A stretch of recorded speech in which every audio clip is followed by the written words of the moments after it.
Baik, teman-teman, silakan memulai presentasinya.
Silakan presenter bisa memulai presentasinya. Terima kasih.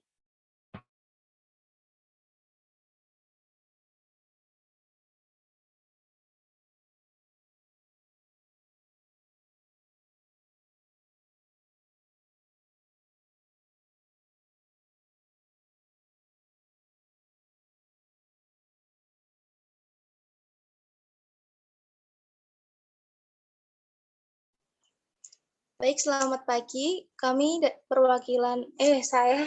Saya perwakilan dari kelompok 3 akan mempresentasikan mengenai identifikasi laporan arus kas dan laporan arus kas dengan metode tidak langsung.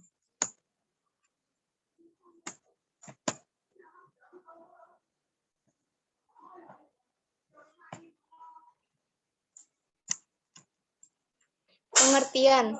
Laporan arus kas merupakan laporan yang menyajikan informasi tentang arus kas masuk dan arus kas keluar dan setara kas suatu entitas untuk suatu periode tertentu. Tujuan utama laporan arus kas untuk menyajikan informasi tentang perubahan arus kas dan setara kas entitas selama satu periode yang diklasifikasikan berdasarkan aktivitas operasi, investasi, dan pendanaan. Klasifikasi laporan arus kas. Arus kas aktivasi operasi, misalnya pemasukan dari pelanggan, penerimaan dividen, membayar gaji bulanan, karyawan, membayar listrik, dan hutang. Aktivasi ini dapat dilihat dari laporan laba rugi perusahaan karena aktivasi atau transaksi ini mempengaruhi laba bersih suatu perusahaan. Yang kedua, arus kas aktivasi investasi. Bersumber dari investasi perusahaan, baik penerimaan atau pengeluaran. Misalnya, kegiatan penjualan dan pembelian dari aktiva atau suatu aset perusahaan, serta kegiatan yang berhubungan dengan piutang perusahaan. Digunakan untuk mengetahui informasi tentang kapasitas operasi dan potensi laba yang dihasilkan dan arus kas masa depan. Yang ketiga, arus kas aktivitas atau pembiayaan. Arus kas aktivitas pembiayaan bersumber dari pembiayaan yang diterima perusahaan. Contohnya, penjualan obligasi, pembayaran dividen, emisi saham, dan pembayaran kredit bank. Digunakan untuk mengetahui informasi tentang perubahan struktur modal entitas.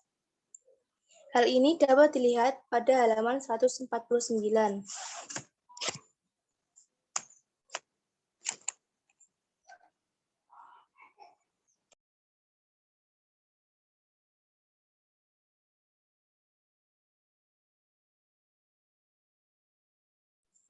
Selanjutnya, lanjutkan oleh Naufal Hilmi.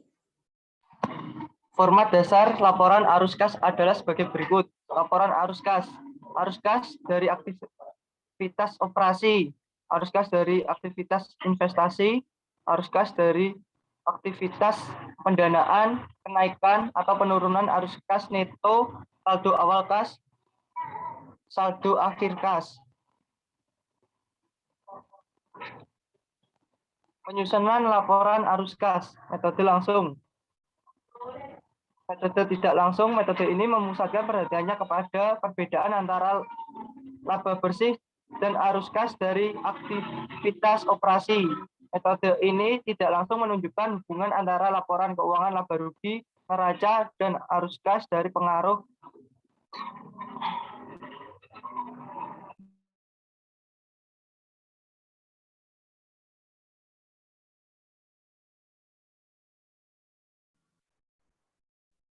arus kas aktivasi operasi. 1. Pendapatan bersih 1.500.000. 2. Kenaikan piutang 50.000, kenaikan utang usaha 500.000, kenaikan utang karyawan 230.000, kenaikan utang pajak 650.000, keuntungan dari penjualan perlengkapan 50.000,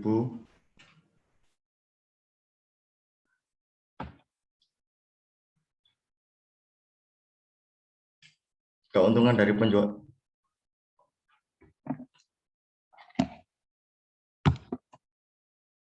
Keuntungan dari penjualan tanah 500.000, beban amortisasi paten 21.000, beban depresiasi kendaraan 60.000, beban depresiasi gedung 35.000. Kas diterima dari aktivitas operasi 2.396.000. Kemudian arus kas aktivasi investasi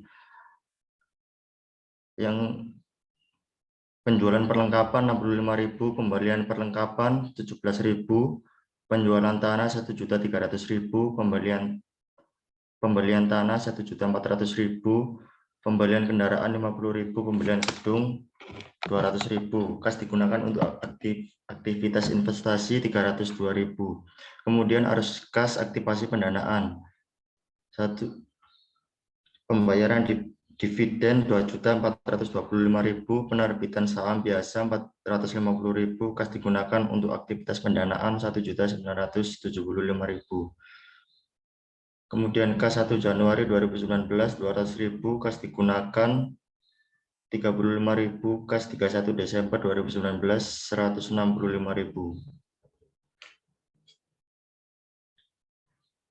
Tahap penyusunan laporan arus kas. 1. Mempersiapkan data laporan laba rugi periode berjalan.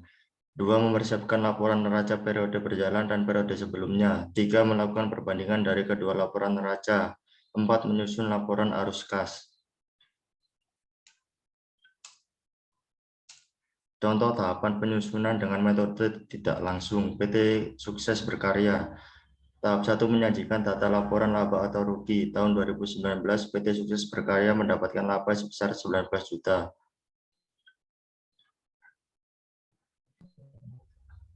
Penjualan 75 juta.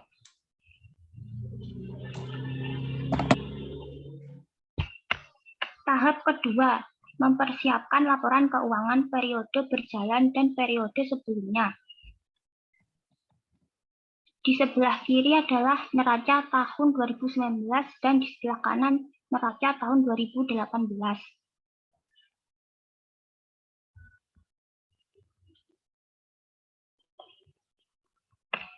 Kemudian tahap ketiga, membandingkan laporan neraca periode berjalan dan periode sebelumnya. Bandingkan nominal setiap akun dari kedua laporan neraca tahun 2019 dan tahun 2018.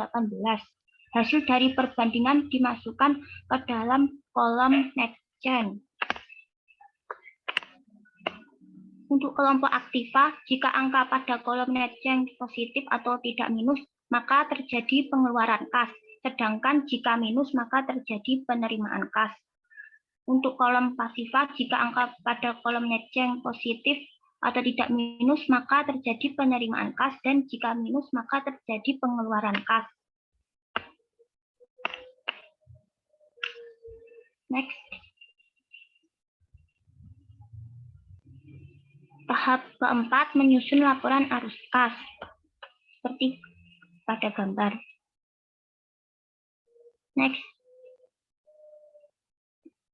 Pengungkapan laporan arus kas. Menurut PSAK 2 revisi 2009, laporan arus kas bahwa transaksi investasi dan pendanaan yang tidak memerlukan penggunaan kas dan setara kas tidak termasuk dalam laporan arus kas.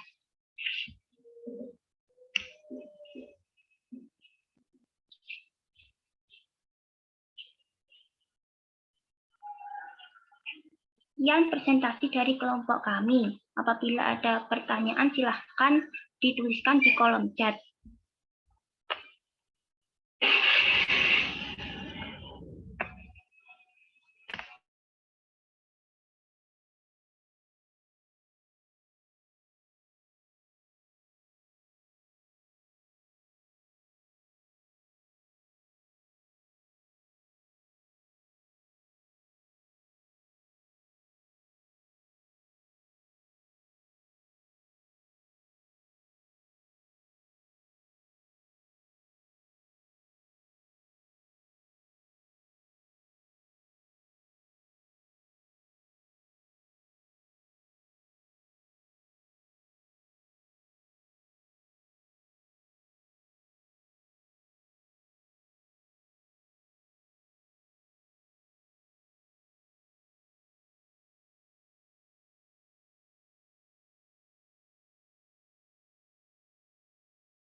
Pertanyaan untuk kelompok 3 sudah cukup ya. Baik, terima kasih. Saya akan menjawab pertanyaan dari Novi Puspitasari. Apa saja keuntungan dan kerugian metode tidak langsung? Keuntungan, metode tidak langsung lebih memusatkan pada perbedaan laba bersih dan arus kas dari aktivitas operasi, sehingga dapat menunjukkan hubungan antara laporan laba rugi, neraca, dan arus kas. Yang kedua, membuat laporan dengan metode ini dianggap mudah karena data yang diperlukan dapat tersedia dengan mudah. Yang ketiga, biaya yang dikeluarkan lebih murah dibandingkan metode langsung. Untuk kerugiannya, masih adanya pengaruh transaksi yang masih belum direalisasi dan perkiraan yang terdapat dalam kelompok investasi dan pembiayaan yang tidak mempengaruhi kas. Sekian.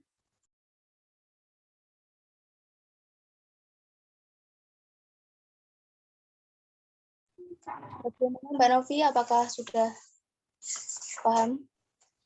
Sudah paham. Terima kasih. Sama-sama.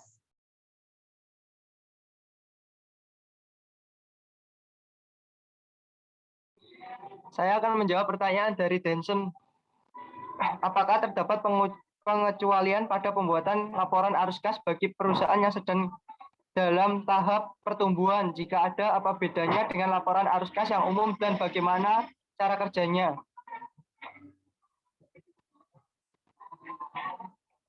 Laporan arus kas umumnya tidak melihat apakah perusahaan sedang bertumbuh ataupun sedang dalam masa krisis.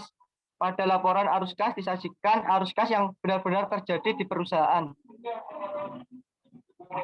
Bagaimana, Mbak Denson? Apakah sudah cukup? Sudah, terima kasih.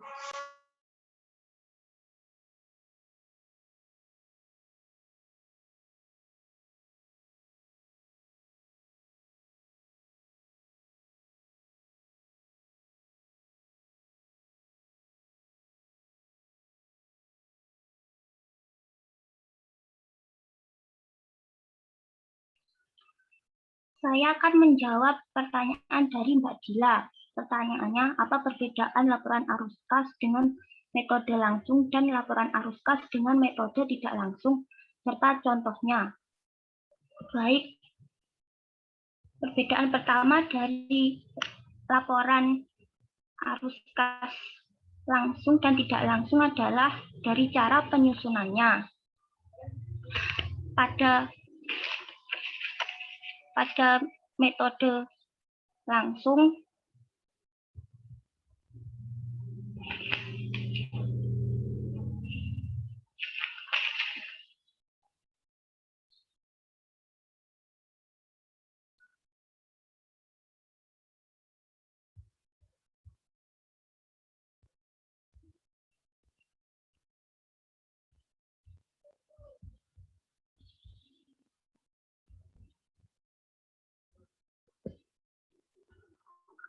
pada metode langsung, penyusunannya dilakukan berdasarkan pada buku kas atau bank.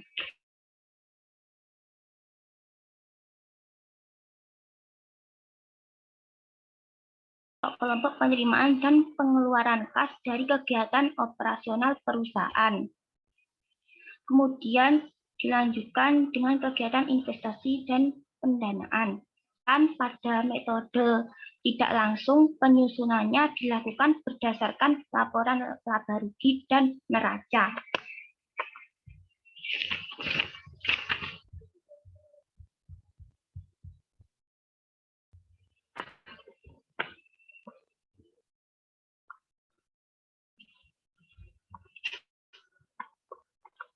Untuk contohnya bisa dilihat pada buku akuntansi keuangan menengah pada halaman 151. Sudah ada di buku tersebut. Terima kasih. Bagaimana Mbak Jila? Ya, terima kasih Mbak Rida. Sama-sama.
Selanjutnya saya akan menjawab pertanyaan dari Nida Ulfitri.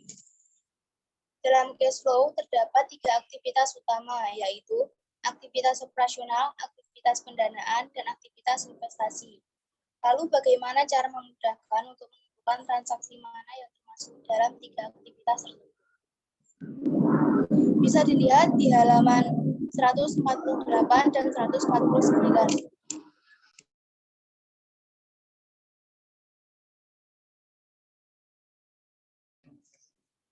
Untuk aktivitas operasi, kegiatannya adalah kegiatan penghasil utama pendapatan entitas.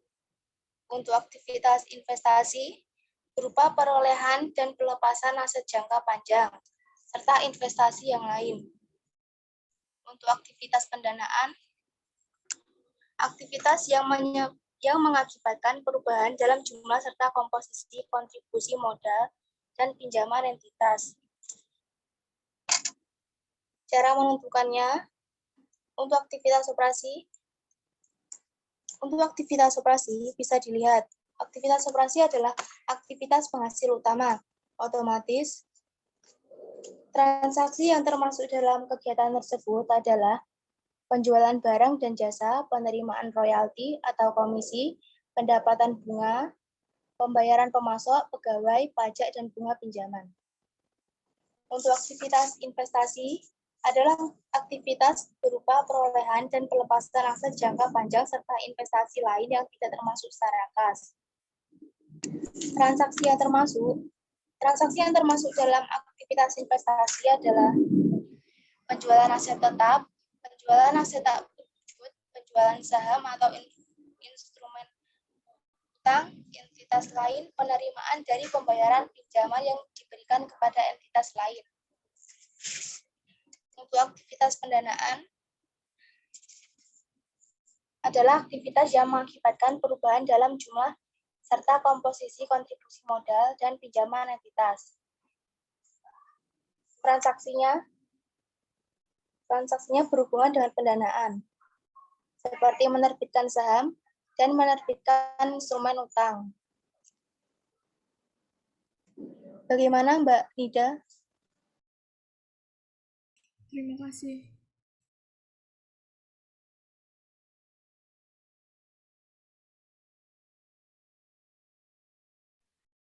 Kemudian saya akan menjawab pertanyaan dari Yalfa Maura.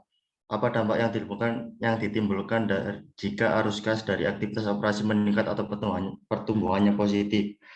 Arus kas dari aktivitas operasi jika meningkat dari tahun ke tahun akan memberikan sinyal adanya kinerja keuangan pemerintah daerah yang baik.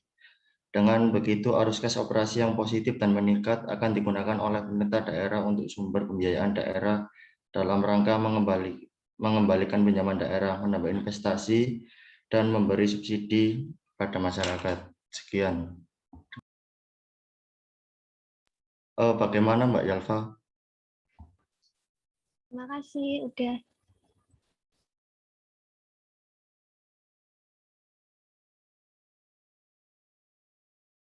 Apakah pertanyaannya sudah terjawab semua?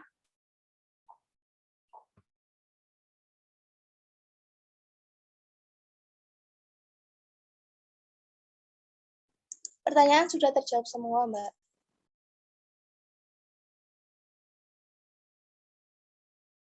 Baik, untuk presenter bisa mengakhiri presentasinya. Terima kasih. Baik, sekian presentasi dari kelompok kami. Wassalamualaikum warahmatullahi wabarakatuh. Waalaikumsalam. Waalaikumsalam warahmatullahi wabarakatuh.